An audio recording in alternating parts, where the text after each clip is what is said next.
All right, let's dive in.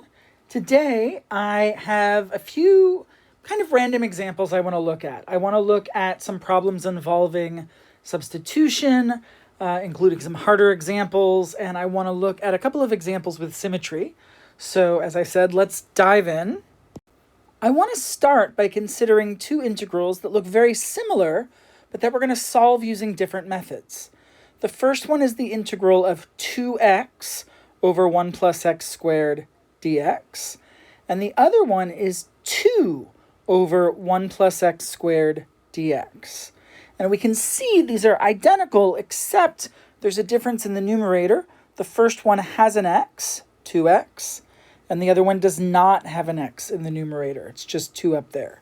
So let's start with this first problem, the integral of 2x over 1 plus x squared dx. Now, this is a good problem for substitution. If we make a substitution for the denominator, we'll see that the derivative is in the numerator, and it's going to end up working really nicely. Let's go ahead and make that substitution.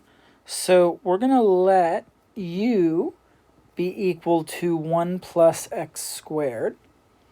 And when we differentiate, we get du equals 2x dx. And we can see in the problem, in the integrand, we've got 2x dx, which matches up with this. So this works very nicely. So our integral, which I'm going to rewrite down here, 2x over 1 plus x squared dx. We can rewrite this in terms of u.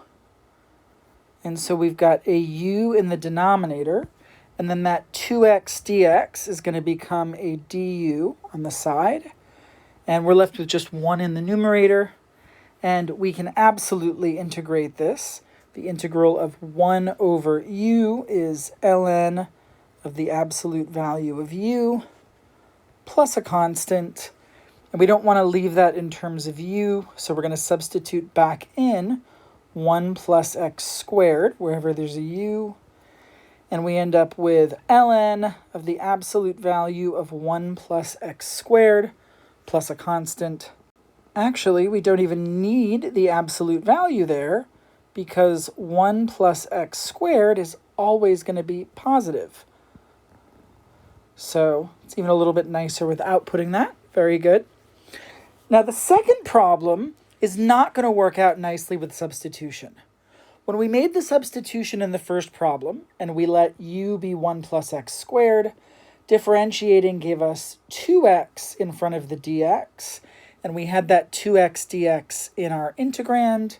But here we don't have 2x dx, we just have 2 dx. And so if we were to try that substitution, it wouldn't work. So we need to think of something else. And there is something really easy that we can do here. We want to look at this integral of 2 over 1 plus x squared dx. Let's pull that 2 out front. We can write this as 2 times the integral of 1 over 1 plus x squared dx. And this is actually something we know the integral of. The integral of that is just inverse tangent of x. And then we've got our constant, and that's that. So I wanted to look at these because they are two examples that look very, very similar. The integrands are almost identical, except one has an x in the numerator and the other doesn't. But that small difference makes the difference between it being a problem that we're going to solve with substitution versus a problem that we know the answer for because this is in our kind of cumulative table of integrals as we've been keeping track of them. So I point this out to show you that integrating different functions is something we have to be a lot more careful with than differentiating. With differentiating, you look at it and it's like, oh, it's a quotient? Obviously, we use the quotient rule. But in this case, we've got two different quotients and they end up using very different techniques.